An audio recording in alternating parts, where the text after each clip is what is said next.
Hello future officers, here is another lecture for you, that is the very interesting topic, calendar. Calendar is like oxygen for everyone. Without calendar we cannot survive. When is your birthday, when is your exam, no records can be recorded without calendar. आपल्याला एक track मध्ये राहण्यासाठी calendar एक खूप महत्त्वाचा विषय आहे. तर in exams calendar has many direct questions. Before that you should know all the concepts. So आजचा लेक्चर आपला कम्प्लिटली एक कन्सेप्च्युअल लेक्चर असणार आहे की एकदम बेसिक काय असतं कॅलेंडरमध्ये बघूयात आपण. सो फर्स्ट कॅलेंडरमध्ये we are going to see a normal year. एक नॉर्मल इयर मध्ये किती मंथ्स असतात? 12 मंथ्स. 12 मंथ्स मध्ये किती टोटल वीक्स असतात? 52 वीक्स. ओके, सो आणि 52 वीक्स आणि टोटल नॉर्मल इयर मध्ये किती डेज असतात? 365 डेज. सो नॉर्मल इयर मध्ये 365 डेज असतात.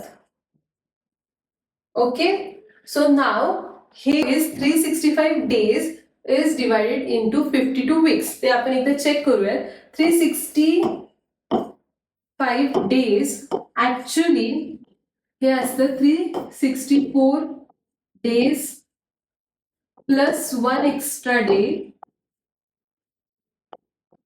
1 एक्स्ट्रा डे आणि हा जो एक्स्ट्रा डे असतो तो आहे 365 डे.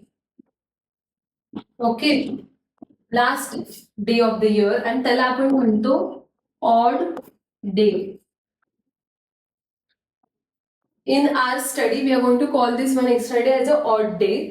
आणि हे जे 365 डेज आहेत ते 52 वीक्स मध्ये डिवाइड केले आहेत.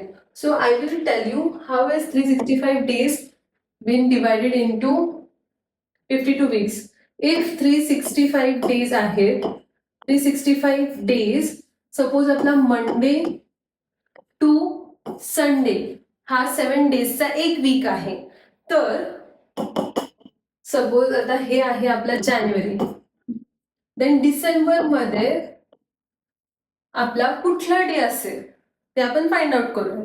So first Monday to Sunday first week. Okay, एक मिनिट मी जरा क्लिअरली लिहिते. Monday to Sunday this will be our first week. Okay, again Monday to Sunday second वीकचे जे असेल तो आपला असणार आहे second week. And so on. डिसेंबरचा जो लास्ट वीक असणार आहे तो again it will be our Monday to Sunday will be our last week. That will be our 52th weak.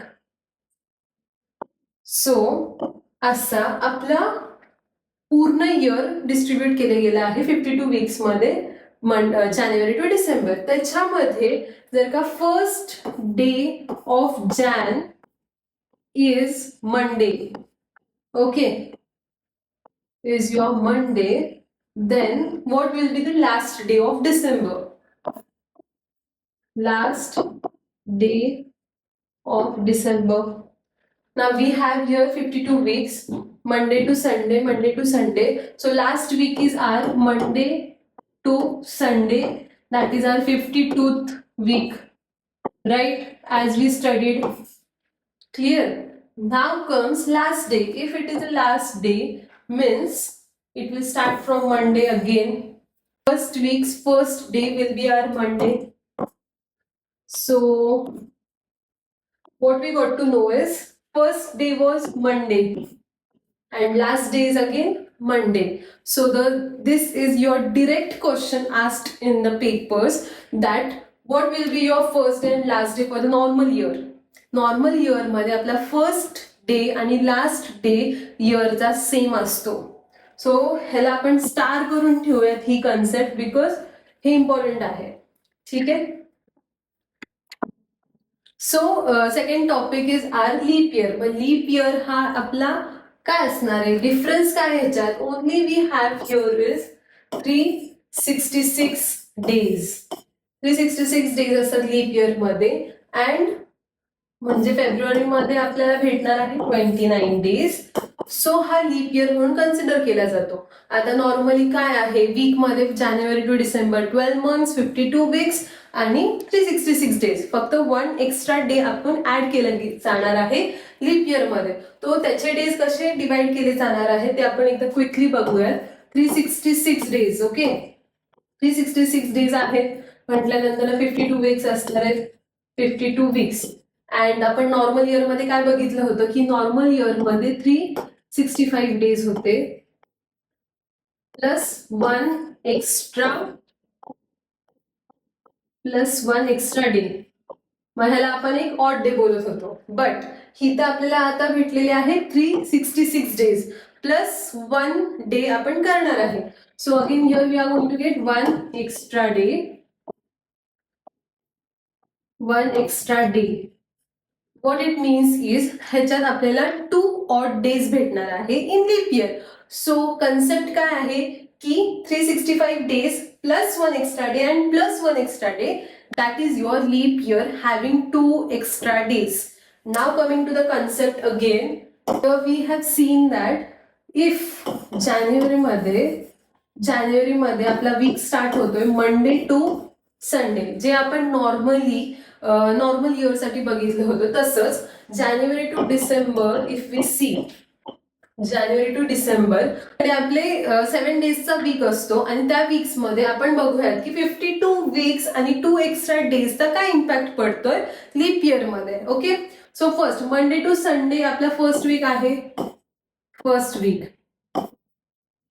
First week again if we see Monday to Sunday, हा असणार आहे आपला second week. असं so on till December. Monday to Sunday आपला असणार आहे 52 weak.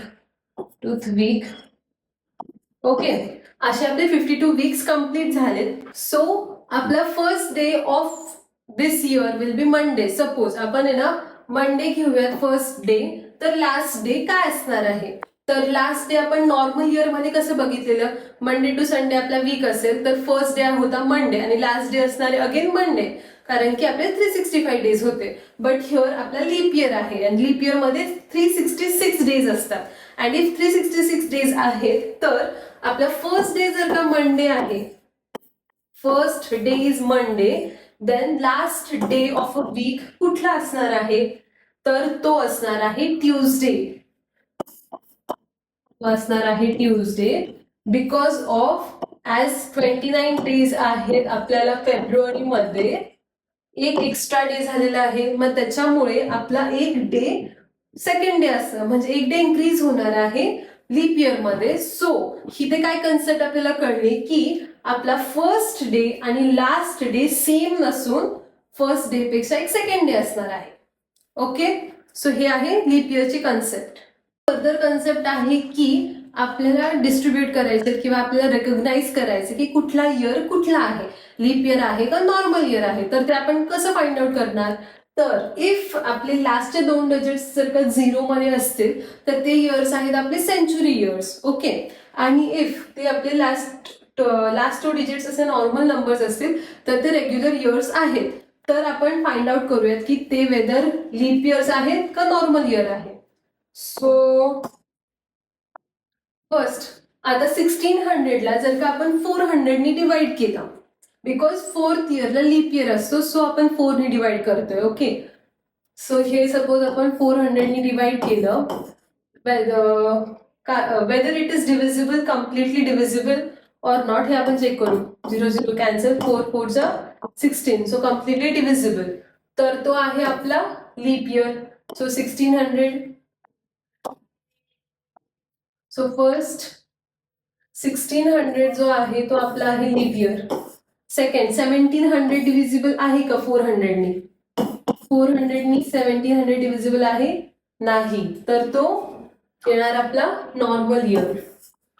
So 1700 will come into normal year. 1800 is divisible by 400, completely divisible पाहिजे. Okay, so हा तर कम्प्लिटली डिव्हिजिबल नाहीये. सो अगेन तो येणार आपला नॉर्मल इयरच्या कॉलममध्ये. थर्ड, 1900 400 डिव्हिजिबल आहे का? सो 400 पण 1900 पण 400 कम्प्लिटली डिव्हिजिबल नाहीये. सो अगेन तो येणार आहे नॉर्मल इयरच्या कॉलम मध्ये. सो फोर्थ, आता 2016 आपण 4 ने डिवाइड करू. तर वेदर 4 ने डिवाइड करताना आपण हे ते लास्ट 2 डिजिट्स बघूयात फक्त. ओके, लास्ट 2 डिजिट्सला 4 ने डिवाइड करून बघू. इफ तो डिव्हिजिबल असेल तर तो लीप इयर असणार आणि नसेल तर तो नॉर्मल इयर असणार आहे. So 4 16, so it is completely divisible. तर तो डिव्हिजिबल आहे म्हणजे तो आपला आहे लीप इयर. सो 16. ओके, आणि 2025 again if you divide by 4, 25 ने कम्प्लिटली डिव्हिजिबल आहे का? कम्प्लिटली डिव्हिजिबल नाहीये. तर तो अगेन नॉर्मल इयरच्या कन्सेप्ट मध्ये येणार आहे 2025. ठीक आहे. सो ह्या पद्धतीने नॉर्मल इयर आणि लीप इयर मध्ये आपल्याला डिस्ट्रिब्युट डिस्टिंग्विश करता यायला पाहिजे.